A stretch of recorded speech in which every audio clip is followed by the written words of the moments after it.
저의 고향이 청주이고요. 20살에 서울에 올라와서 거의 40년 지금 서울에서 살고 있습니다. 제가 고향인 청주에서 산 것보다 거의 2배 정도 지금 서울 생활을 하고 있습니다. 누군가 저에게 서울 사람이냐 충청도 사람이냐 이렇게 물어보면 저는 어떻게 대답해야 될지 약간 고민을 할 것 같습니다. 서울에서 오래 살았지만 서울이 너무 크고 복잡해서 고향 같은 생각이 들지 않기 때문입니다. 그런데 제가 서울 사람이 다 되었다고 느끼는 경우가 언제인가 하면 지방 갔다가 서울 돌아올 때 서울 톨게이트를 지나면서 편안함이 느껴지는 거예요. 천호대교 건너면서 이렇게 안심이 되고 그래서 제가 서울 사람이 이제 됐구나 하는 생각을 하게 됩니다. 장년들 분 중에 저와 비슷한 감정이 드는 분들이 계실 겁니다. 그런 분들 중에 이제 회사를 은퇴하면서 서울에 꼭 있어야 될 필요가 없을 때 서울에서 계속 살아야 되는가, 아니면 고향으로 내려가야 되는가, 아니면 형제들이 있는 곳에 가서 살아야 되는가, 이런 고민을 하게 되는데, 여러 가지 이유로 서울을 떠나서 생활하는 게 쉽지 않다는 것을 느낄 겁니다. 오늘 말씀에 보면 다윗이 원치 않지만 떠나야 되는가, 계속 머물러야 되는가, 이런 고민을 깊이 하고 있습니다. 다윗은 어느덧 그 왕궁이 있는 니브가가 자기 이제 거처가 되었습니다.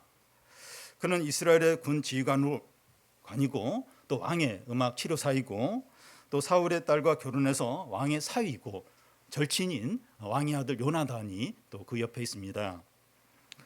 오늘 말씀은 다윗이 왕궁을 떠나야 하는지 아니면 이곳에 계속 머물러야 하는지 하나님의 뜻을 살피는 내용입니다. 왜 다윗이 이런 고민을 하는가 하면 사울 왕 앞에서 음악을 연주하는데 사울 왕이 단창을 2번이나 던져서 다윗을 죽이려고 했던 겁니다. 그래서 이제 다윗은 이제 급히 이제 도망을 치는데, 자기 집으로 숨는데, 또 이 사울 왕이 사람을 보내서 이제 아침에 이제 죽이도록 그렇게 하니까 밤중에 이제 다윗이 그 창으로 해가지고 도망을 치게 됩니다. 다윗은 이 사울이 있는 라마 라윗으로 이제 피하게 되는데, 사울이 또 암살단을 또 3번에 걸쳐서 보낸데, 그 암살단들이 다 이제 이렇게 성령이 충만해서 막 예언을 하는 겁니다. 그래서 이제 사울이 이제 자기가 직접 이제 다윗을 죽이려고 왔는데, 이 다윗에게도 막 성령이 임하면서 막 벌거벗은 채 예언을 이제 합니다. 라마 라윗에 있던 다윗은 이제 사울 왕이 성령에 붙들려 있는 그 사이에 기브아에 있는 요나단을 만나러 급히 옵니다. 다윗이 요나단을 찾아온 것은 자기가 계속 왕궁에 머물러야 하는지 아니면 떠나야 하는지 그런 중대한 결정을 내리기 위해서입니다. 다윗은 마지막으로 이제 사울의 마음이 어떠한지 한번 확인을 하려고 합니다. 다윗은 이런 상황에서 너무나 두려워하고 낙심해요. 하나님께서 다윗을 이제 인도하시는데 다윗이 원하는 그런 길이 아니라 원치 않는 길로 인도하십니다. 그런데 그 길이 좁고 가시밭 같지만 하나님이 함께 하시고 약속이 있고 복된 길이었습니다. 먼저 이 다윗이 받은 이 고난입니다. 1절을 우리 같이 한번 읽겠습니다. 다윗이 라마 라윗에서 도망하여 요나단에게 이르되 내가 무엇을 하였으며 내 죄악이 무엇이며 내 아버지 앞에서 내 죄가 무엇이기에 그가 내 생명을 찾느냐.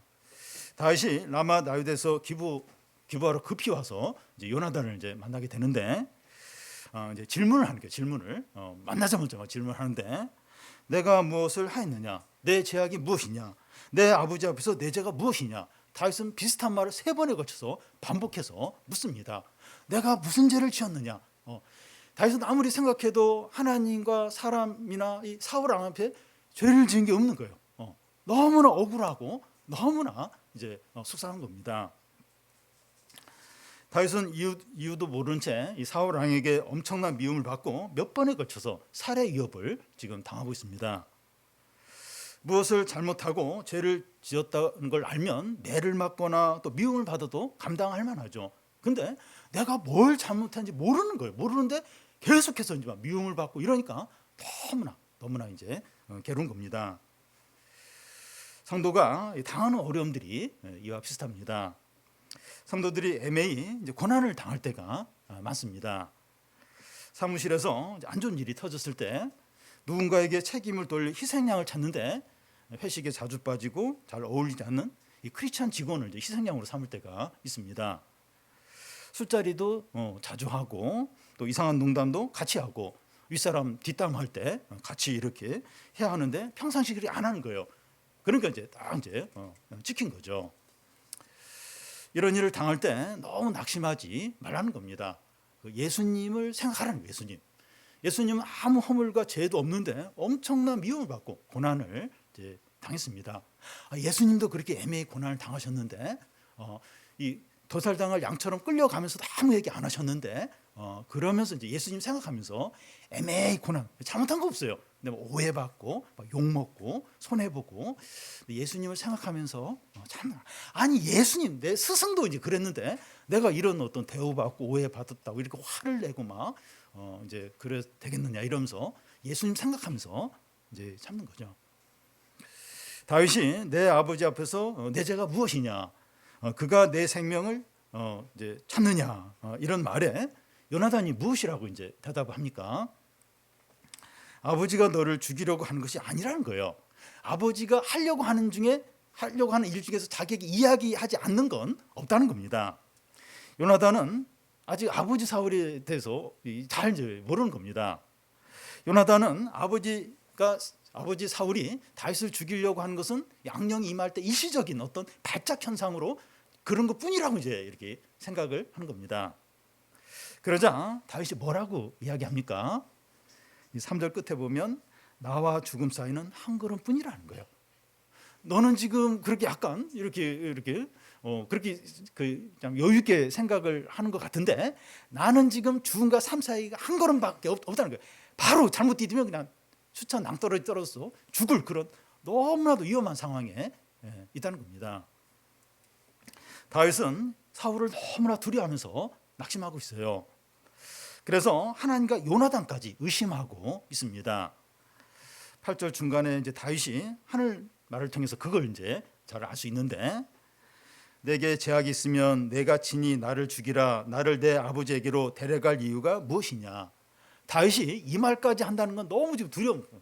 하나님도 믿지 못하고 요나단까지 의심을 지금 하고 있는 거죠.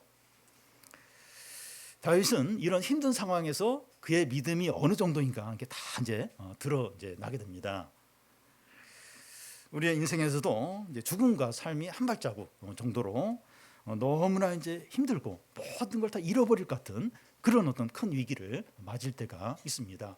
그러니까 모든 건 아니더라도 내가 중요하게 여기는 걸 그걸 잃어버릴 것 같은, 그걸 이제 망칠 것 같은 그럴 때 이제 너무나도 이제 힘이 들죠. 그럴 때 우리의 믿음이 어떤지 드러나요. 내 신앙이 어떤지 그때 이제 다 이제 안에 있는 그 믿음이 다 드러납니다. 다윗은 이런 절망적인 상황에서 붙들어야 되는 게 뭘까요? 진짜 힘들 때 이때 붙들어야 될 게 뭡니까? 하나님이 자기에게 기름 부어 주신 거, 왕으로 택하신 거, 하나님의 언약, 하나님의 약속, 그걸 이제 붙들어야죠. 다윗은 이제 큰 위기를 당하니까 의지할 게 아무것도 없는 거예요. 아무것도. 그러니까 요나단마저 의심이 이제 가는 겁니다. 그러니까 이 성도가 진짜 이렇게 큰 위기와 어려움을 당하면 그때 진짜 의지할 게 없구나. 또 내가 피할 곳이 없구나. 그걸 절실하게 느낍니다. 그러니까 평상시는 괜찮은 것 같아요. 이렇게 어려움 있으면 누구한테 부탁하지 뭐. 그리고 또 이렇게 어떻게 하면 되지 뭐. 그런 생각이 드는데 진짜 큰 이게 어려움 닥치면 진짜 누구한테 도움을 청할 사람이 없는 거예요. 진짜 피할 곳이 없고 의지할 것이 아무것도 없다는 것을 느끼게 됩니다. 그때 이제 하나님 한 분만 의지하냐 아니면 절망하고 두려움에 빠지냐 둘 중에 하나예요. 근데 믿음이 아무리 좋은 사람도 이렇게 자기가 중요하게 여기는 부분을 다 이렇게 그게 망할 것 같고 안 될 것 같고 진짜 이게 모든 걸 잃어버릴 것 같은 그런 상황에 오면 하나님을 붙들어야 되는 건 맞아요. 근데 그렇게 못해요. 두려움 가운데 빠지게 됩니다. 100명 중에서 99명 그래요. 그러니까 대부분이 다 그렇게 이제 빠지게 됩니다. 그래서 이제 공동체가 필요하고 신앙의 지체가 이제 중요한 겁니다. 다윗에게는 요나단이 있었습니다. 보이지 않는 하나님이 느껴지도록 옆에서 믿음을 붙들어주는 그 형제 요나단이 있었던 거예요. 그러니까 왜 공동체가 필요한, 왜 믿음의 지체가 있어야 되냐? 그러니까 아무리 믿음이 좋아도 진짜 어떤 현실, 진짜 자기가 약한 부분이 막 건드려지고 그게 막 무너지고 이럴 때는 하나님도 안 보이고 아무것도 이제 없는 거예요. 그래서 이제 공동체, 믿음의 지체, 내 믿음을 지켜줄 수 있는 그런 이제 지체가 이제 필요한 거죠. 요나단이 다윗에게 무슨 말을 합니까? 13절 끝에서 17절까지인데 13절 끝은 제가 읽고 이렇게 교대로 읽겠습니다. 여호와께서 내 아버지와 함께 하신 것 같이 너와 함께 하시기를 원하노니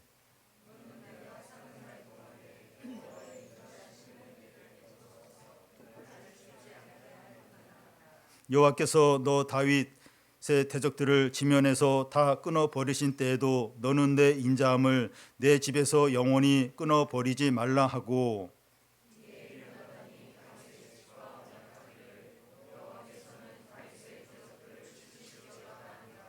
다윗에 대한 요나단의 사랑이 그를 다시 맹세하게 하였으니 이는 자기 생명을 사랑한 같이 그를 사랑함이었더라. 예. 여기 보면 요나단이 다윗보다 믿음이 더 좋습니다. 요나단이 다윗처럼 힘든 상황이 아니니까 믿음이 좋아 보이는 거 아닌가? 네, 그렇지가 않아요. 진짜 이 다윗의 요나단의 믿음이 좋습니다. 현재 상황을 하나님의 시각으로 바라보고 있는 거예요. 하나님의 언약, 하나님의 약속, 그 말씀을 통해서 딱 현재 어떤 상황을 깨뜨리고 있습니다. 그가 하는 말을 통해서 그것이 잘 드러나는데 그 13절 끝에 보면 여호와께서 내 아버지와 함께 하신 것 같이 너와 함께 하시기를 원한다고 하는데 무슨 얘기인가 하면 다윗 너가 왕이 될 거다. 그 얘기를 하는 겁니다. 15절에 여호와께서 너 다윗의 대적들을 지면에서 다 끊어 버리신 때 이렇게 하는데 하나님께서 때가 되면 다윗의 대적들을 다 제하실 거라는 거예요. 사울 왕이 지금 내 아버지 사울 왕이 그런데 우리 아버지도 그렇게 하실 수 있다는 거예요. 이제 그 얘기를 하는 거예요 지금. 그 말씀을 지금 하고 있는 겁니다. 지금 다윗은 자기와 죽음 사이가 지금 한 걸음 그 정도로 하면서 너무 두려워하고 지금 낙심하고 있는데 요나단은 다윗 네가 왕이 될 것이고 너의 모든 대적을 하나님께서 다 없앨 것이다. 그 얘기를 하고 있는 겁니다. 지금 다윗 상황은 그런 상황이 아니에요. 지금 죽음과 삶 완전히 위급한 상황이 있는데 요나단은 너는 다 왕이 될 것이고 너를 대적하는 모든 원수들은 하나님이 다 없앨 거다. 그 얘기를 하는 거예요. 그 말씀을 전하는 겁니다. 현재 상황을 객관적으로 보면 다윗 너무 위험해요. 불안해요. 미래가 없습니다. 그런데 요나단은 현재 상황에 대해서 하나님의 주권과 다스림을 인정하고 다윗의 믿음을 붙들어주는 그런 말을 하고 있습니다. 물론 이 다윗이 당사자예요. 다윗은 진짜 위험에 처한 당사자이고 요나단은 그런 위험에 있지 않으니까 그렇게 말할 수 있는 거 아닌가? 근데 그게 아닙니다. 그런 게 아니에요. 편안한 위치에 있느냐, 위기 가운데 있느냐 하는 것이 중요한 것이 아니라 영적으로 깨어 있는 겁니다. 요나단은 그래도 지금 그렇게 위기에 안 있으니까 지금 이런 말을 이렇게 입으로만 할 수 있는 그게 아니에요. 그래서 이런 말을 하는 게 아니고 영적으로 이 상황을 보고선 이런 얘기를 하고 있는 겁니다. 여러분 이렇게 자기가 상황이 이렇게 편안하고 이러면 영적으로 깨어 있기가 어렵습니다. 다윗 너는 그냥 죽을 수도 있고 나는 왕자고 나는 이러니까 그럼 얼마든지 이렇게 자기 위주로 이렇게 생각하고 그럴 수 있는데 너가 왕이 될 거다. 그리고 나는 왕이 안 될 거다. 지금 내 상황이 지금 훨씬 너보다 낫고 그래도 너는 그렇게 지금 엄청난 위기 가운데 있어도 네가 왕이 되고 이 대적들 다 하나님이 제거할 것이고 이건 영적으로 깨어 있는 거예요. 요나단은 하나님의 언약, 하나님의 약속을 붙들고 있는 거예요. 상황이 훨씬 좋아도 그 하나님의 약속 그걸 붙들고 그 얘기를 하고 내가 왕이 되는 게 아니라 다윗 네가 왕이 된다는 거죠. 영적으로 깨어 있어서 현재의 어떤 위험한 상황에 대해 하나님의 시각으로 정확히 보고 말해주는 게 얼마나 중요한지 모릅니다. 다윗이 이제 여기서 다 이제 정신을 차리게 됩니다. 다윗이 어떻게 하나님의 말씀을 들을 수 있겠습니까? 요나단을 통해서 이렇게 다윗에게 하나님의 말씀을 전하는 거죠. 이제 그걸 듣고 이제 다윗이 이제 힘을 얻게 됩니다. 요나단은 다윗이 너무 힘들어하니까 이 다윗의 기분을 좀 좋게 하기 위해서 괜찮아 잘 될 거야 그 얘기를 하는 게 아니에요. 실제로 요나단은 다윗이 왕이 됐고 그걸 실제로 이제 믿고 있습니다. 그 하나님의 약속의 말씀을 믿고 있는 거죠. 그걸 어떻게 알 수 있는가 하면 요나단이 다윗과 언약을 맺으려고 애쓰는 거예요. 다윗이 곧 망할 것이라면 그와 언약을 맺는 게 무슨 약속이 있겠습니까? 이 사람은 망할 거예요. 끝나는 거예요. 근데 그 사람하고 무슨 계약하고 그건 어떤 면에서 의미가 없죠. 근데 요나단이 계속 애를 쓰면서 다윗에게 언약을 맺자 그래요. 그리고 우리 후손에게 인자를 베풀어 달라고 하고 그래서 다윗과 요나단이 다시 언약을 맺게 됩니다. 하나님 이유로 맹세를 하면서. 그러니까 요나단이 그냥 이렇게 하는 얘기가 아니에요. 실제로 하나님의 말씀대로 다윗은 왕이 될 것이고 그리고 모든 대적은 없앨 것이고 그러면서 내 후손들까지 선대를 하더라고. 인자를 베풀어 달라고. 네가 왕이 될 것인가? 요나단이 그냥 말이 아니고 실제로 이 믿음을 이런 상황에서 그렇게 이제 하고 있는 겁니다.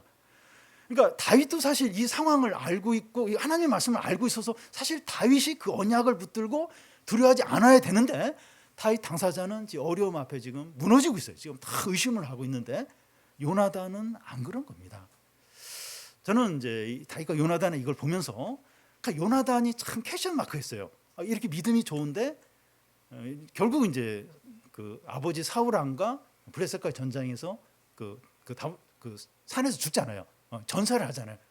참 최후가 비참하게 끝난. 요나단의 인생이 왜 이럴까? 근데 요나단이 다윗의 인생에 아주 중요한 그 역할을 합니다. 다윗이 가장 힘들 때 그때 그 하나님의 말씀이 요나단을 통해서 다윗에게 하는 거예요. 그러니까 요나단은 그렇게 말할 필요도 없어. 어떤 면에서 나는 이제 왕자가 될 수 있는 사람이고 너는 어떻게 되고? 근데 그 요나단은 그 다윗에 대한 하나님 말씀을 자신의 모든 걸 걸고 아주 이렇게 하고 언약까지 하면서 다윗의 믿음을 붙들어 주는 겁니다. 그러니까 이제 다윗이 여기서 이제 일어날 수 있는 거죠. 다윗이 혼자 있을 때는 너무 두렵고 불안해서 죽을 것 같아요. 죽을 거. 그러니까 기브아의 요나단을 찾아오면서 진짜 죽을 것 같은 심정으로 이제 찾아왔습니다. 그런데 요나단과 교제하면서 하나님의 언약의 말씀을 다시 듣는 거예요.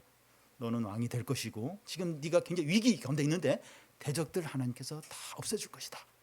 그런 말을 이제 듣는 겁니다. 요나단과 다시 언약을 맺으면서 더 확신을 이제 갖게 됩니다.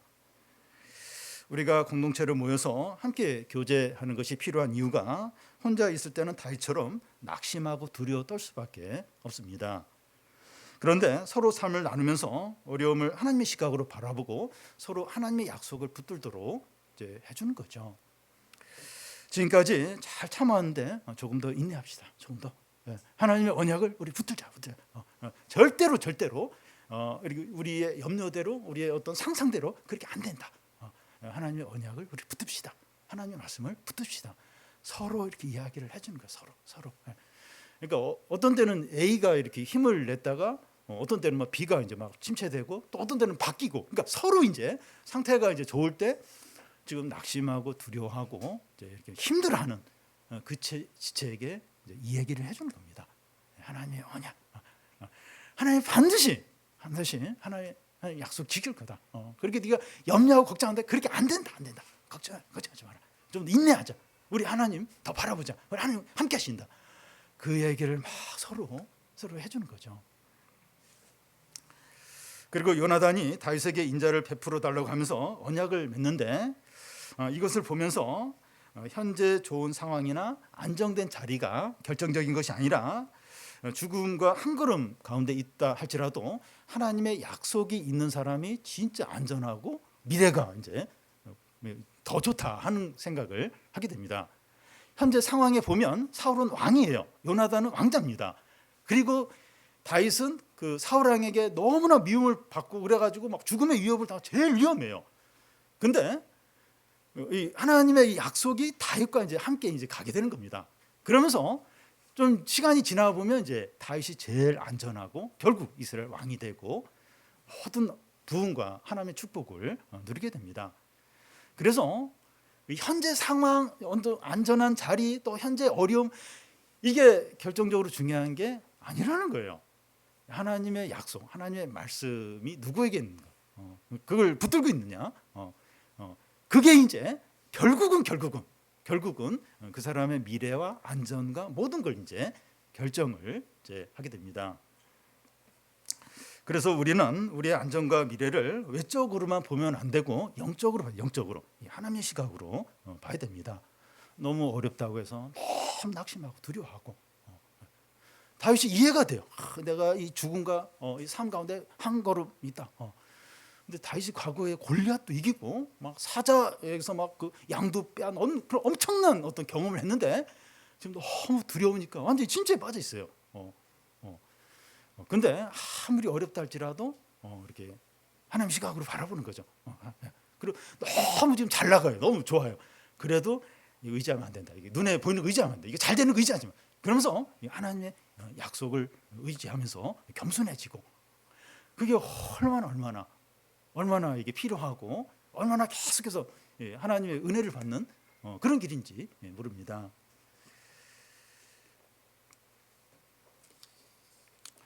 지금 다윗이 가장 큰 관심을 갖고 있는 것은 자신의 진로에 대한 하나님의 어떤 인도하심입니다. 다윗은 자기에 대한 이 사울 왕의 마음을 알 수 있는 한 가지 방법을 생각을 합니다. 그것은 매월 첫째 날 안식일 월삭에 왕과 이제 식사하는 이제 자리가 있는데 다윗이 참석하지 않는 겁니다. 만약에 왕이 다윗에 대해서 왜 식사 자리 참여하지 않았냐고 이렇게 물으면 그의 아버지 집에 매년제를 드리는 제사가 있는데 형이 오라고 해서 다윗이 갔다고 그렇게 이제 대답을 하라는 거예요. 왕이 그냥 넘어가면 이게 다윗에 대한 어떤 미움이 없으니까 안전한 거예요. 근데 왕이 막 그 소리 듣고 화를 내면 이제 다윗에 대한 분노가 그대로 있는 거예요. 그래서 이제 다윗은 이제 떠나야 이제 하는 거죠.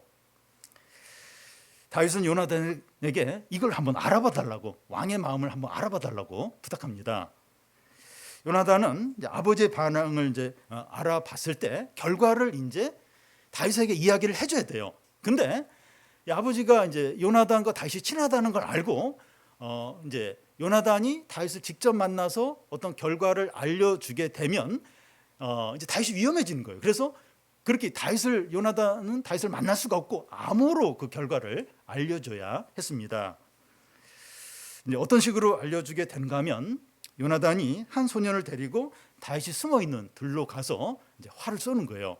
그 소년에게 소년의 왼쪽이나 오른쪽, 옆쪽에 쏘면서 그 화살을 주어서 빨리 오라 이러면 다윗이 안전한 거예요. 이제 그런 신호가 되고 그 소년이 달려가는 위쪽으로 쏘면서 빨리 앞쪽으로 달려가라 이러면 다윗은 위험한 겁니다. 그러니까 왕이 이제 다윗을 위협하니까 이제 도망가야 된다, 피해야 된다. 그런 이제 신호가 되는 걸로 그렇게 약속을 합니다. 월삭이 되었을 때 다윗은 이제 왕이 식사 자리에 참석을 하지 않았지만 첫날에는 사울 왕이 아무 얘기가 없었습니다.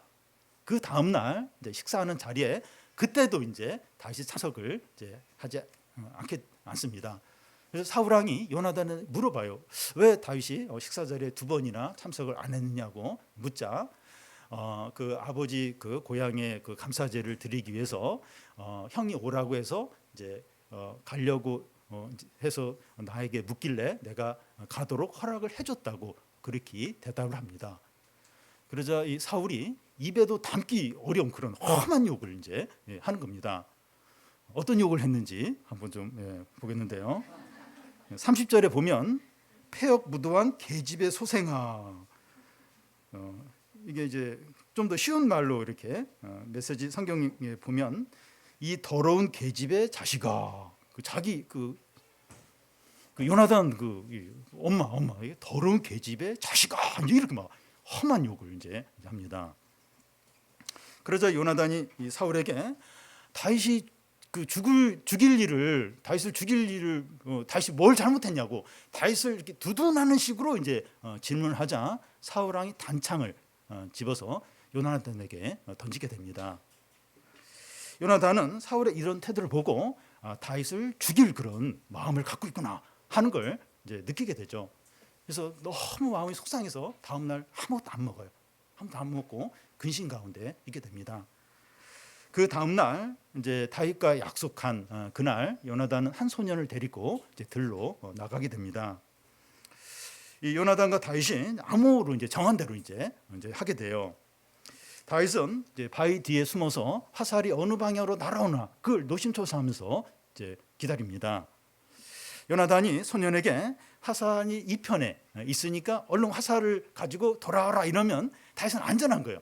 사울 왕이 이제 이렇게 화를 풀었다 이제 이런 의미가 되는데 소년에게 화살이 너의 위쪽으로 날아갔으니까 빨리 그 앞쪽으로 달려가라 이러면 이제 사울 왕이 다윗을 죽이려고 한다는 그런 신호니까 이제 다윗은 떠나야 하는 이제 그런 이제 신호가 됩니다. 이 두 가지 중에서 하나로 이제 다윗의 진로가 결정됩니다. 그런데 다윗이 이 진로의 결정에 관여할 수가 없습니다. 그냥 바위 뒤에서 화살이 어떻게 날아오는가 기다릴 뿐이죠. 하나님이 전적으로 결정합니다. 그런데 다윗이 원하는 것은 왕궁으로 돌아가는 거예요. 다시 왕의 군대 장관과 왕의 음악 치료사와 또 그 사울의 딸 미갈의 아내 그 왕의 사이로 그리고 절친인 요나단과 함께 이렇게 지내는 거, 다시 왕궁으로 돌아가는 거, 이걸 다윗은 진정으로 원하고 있습니다. 그런데 화살이 어떤 방향으로 날아갑니까? 36절 중간에 보면 아이가 달려갈 때 요나단이 화살을 그 위로 지나치게 쏘니라. 다윗은 돌아오면 안 되는 거예요. 그러니까 사울 왕이 다윗을 죽이기로 그렇게 결심을 했고, 그러니까 다윗은 이제 떠나야 되는 거예요. 이제 안전하지 않은 겁니다. 이 41절에 보면 이제 다윗이 요나단과 이별을 하면서 서로 안고 이제 이맞춤을 하는데 다윗이 더 슬피 울었더라 이렇게 되어 있습니다. 42절 끝에 보면 다윗은 일어나 떠나고 하는데 다윗은 홀로 이제 떠나야 하는 겁니다. 그는 유랑자와 쫓기는 자로서 들과 굴과 숲을 사이에서 10년 이상 도망자의 생활을 이제 하게 됩니다. 다윗은 고통과 슬픔과 절망과 불안이 가득한 그런 삶을 이제 계속 이제 살게 됩니다. 전혀 원치 않은 삶이죠. 자기는 그걸 바라는 삶이 전혀 아니었습니다. 그런데 다윗의 이런 삶이 하나님의 인도고 뜻이고 계획입니다. 다윗에게 이제 아무것도 없어요. 진짜 아무것도 없습니다. 하나님 한 분밖에 없습니다. 하나님 한 분, 하나님의 약속, 하나님의 뜻, 하나님 인도하심, 그거 외에는 아무것도 없습니다. 여기서 화살의 방향이 이제 하나님의 인도를 이제 보여줍니다. 화살이 어디로 날아가는지 우리는 몰라요. 우리의 어떤 진로 우리는 모릅니다. 우리가 화살의 방향을 정할 수 없고 하나님이 정하시죠. 하나님의 인도는 우리가 원치 않는 그런 방향으로 날아갈 수 있습니다. 진로나 취업이나 주택 문제나 결혼 문제나 여러 상황 가운데서 우리가 제일 원치 않는 방향으로 진로가 결정이 될 수 있습니다. 어떤 경우에는 도저히 이해가 안 되는 그런 일이 일어납니다. 저도 이제 밤에 이렇게 좀 이렇게 전화 이런 소리에 제가 민감해요. 민감해서 그러니까 새벽에 이제 알람을 맞춰놓고 알람 소리 듣고 일어나는 경우 거의 없어요. 정 피곤하면 알람이 울리기 한 1분 전에, 그래서 이제 그 알람 소리를 듣고 일어나는 걸 이제 이렇게 뭔가 이렇게 좀 이렇게 그걸 부담스러워해서 그리고 항상 그 전에 일어나고, 그리고 무슨 작은 소리만 나도 깨고. 근데 어떤 때 아주 중요한 때였는데 이렇게 전화를 받아야 되는데 제가 전화를 못 받았어요. 그 새벽도 아니고 제가 한 12시 정도에 전화가 왔는데, 그래서 제가 얼마나 이렇게 난감해하고, 그 진짜 중요한 전화였는데, 그래서 뭐 왜 어떤 일이 뭐 이렇게 될까 이러면서 굉장히 이렇게 막 낙심하고 속상한 적이 있었는데, 근데 좀 지나고 보니까 다 그게 어떤 하나님의 인도였더라고요. 참 이렇게 모든 게 적절하게 하나님 하셨구나. 그걸 이제 나중에 고백을 하게 되는 한 적이 있는데, 그러니까 우리 진로의 방향이 우리가 이렇게 원하는 방향으로 안 돼, 안 돼, 안 되고 전혀 엉뚱한 방향으로. 그래서 왜 일이 이렇게 됐을까 하고 낙심할 수 있는데, 그 원하지 않는 방향, 어떤 그런 어떤 상황으로 간다 할지라도 그 하나님의 인도라는 거, 그것도 하나님의 인도고, 하나님의 어떤 계획이 있고, 하나님의 뜻이 있고, 하나님의 약속이 있다는 겁니다. 그 가운데서 그걸 믿는 거예요. 네, 믿는 겁니다. 다윗이 이제 이렇게 이제 요나단과 떠나서 이제 이렇게 혼자 고통과 참 절망과 어떤 두려움 가운데 그 길을 가는데, 어떻게 다윗이 그 믿음을 지키면서 그렇게 갈 수 있었을까? 저는 그 요나단을 통해서 하나님의 언약, 하나님의 말씀, 하나님의 약속을 이렇게 다시 붙들도록 그렇게 해줬기 때문에 요나단이 계속해서 10년 넘는 그 기간을 그렇게 좀 믿음을 지키면서 그 길을 갔다고 생각이 됩니다. 중요한 게 참 하나님의 약속, 하나님의 말씀, 그걸 붙드는 겁니다. 그리고 원하지 않는 어떤 그런 방향으로 우리 인생이 가더라도 그렇게 될 가능성이 더 많아요. 그런 경우가 더 많아요. 그럴 때 막 낙심하고 두려워하고 그러면서 계속 바래요. 이거 좀 이렇게 다시 그 인도가 바뀔 거야. 다시 방향이. 물론 이제 다시 바뀌는 경우도 있어요. 근데 안 바뀌는 경우가 더 많습니다. 전혀 원치 않는 어떤 그런 결정이 내려지고 그런 상황이 가더라도 내 생각에는 맞지 않지만 좀 하나님이 인도하셨고, 또 하나님이 함께 하시고, 하나님의 어떤 뜻이 있고 계획이 있고, 그걸 이제 인정을 하는 겁니다. 이제 그렇게 할 수 있는 어떤 그 근거가 하나님의 언약, 하나님의 약속, 그걸 붙드는 겁니다. 저는 다윗과 요나단의 보면서 참 이거 공동체 신앙의 지체가 너무 중요하다. 만나서 이렇게 같이 이제 식사도 하고 뭐 교제도 하고 그런 것도 필요해요. 근데 주로 그것만 한다면 이 성도의 교제가라고 볼 수가 없습니다. 그래서 보면 이 고난 가운데 있잖아요. 어려운 가운데 있잖아요. 죽음과 삶이 한 발자국 정도로 꼭 그렇게 막 죽음을 앞두고 있지 않더라도 진짜 심각한 어려움을 가지고 있어요. 진짜 이렇게 믿음이 바닥나고 믿음을 잃어버릴 정도로 그런 힘든 일들이 있습니다. 좀 이야기해 보면 그런 문제가 있어요. 붙들어 주는 거죠, 붙들어. 좀 이 상황을 보지 말고 좀 하나님의 말씀, 하나님의 약속을 이렇게 붙들어야 된다고. 그리고 당신의 삶, 우리의 삶을 돌아보면 그런 적이 얼마나 많았느냐고 하면서 이제 그 믿음을 이제 붙들어 주는 거죠. 그러면 다윗처럼 이렇게 참 그 너무 절망적이고 너무 힘든 그 외로운 길을 갈 수 있는 겁니다. 다윗을 통해서 또 이스라엘이 크게 부흥하잖아요. 그래서 요나단의 삶에 대해서 참 어떻게 보면 너무 비참한 거예요. 요나단은 왜 이렇게 참 믿음이 좋은데 왜 이렇게 다윗과 비교할 때 왜 이렇게 좀 슬플까?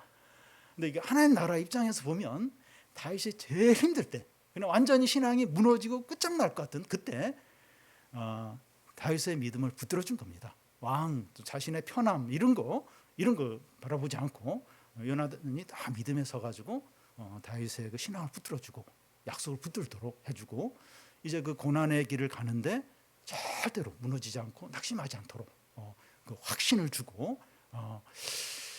그래서 참 우리가 이렇게 우리 중심으로 이제 이렇게 내 인생을 남과 비교하고 그럴 게 아니고 하나님 나라 입장에서 좀 어떻게 좀 하나님이 일하실까. 그래서 작은 일을 해도 괜찮을 것 같아요. 내가 꼭 유명하게 되고 내가 뭐 많은 일을 하고 사람들이 인정을 받고 그렇지 않더라도 참 이렇게 좀 사람을 붙들어주고 사람을 살리고 내 믿음을 잘 지키고 어떤 상황에서라도 낙심하지 않고 영적으로 깨어 있고, 그래서 좀 우리가 좀 요나단처럼 지체들을 붙들어주는 그런 삶을 살고, 그리고 우리의 인도, 우리의 삶에 대해서 우리가 생각하는 방향으로 안 나가더라도 좀 하나님의 인도하심을 인정하고 사람이나 상황 바라보지 않고 하나님의 약속, 하나님의 말씀 붙들어서 우리의 삶 가운데 계속해서 좀 하나님의 놀라운 일들, 은혜들이 일어나기를 바랍니다.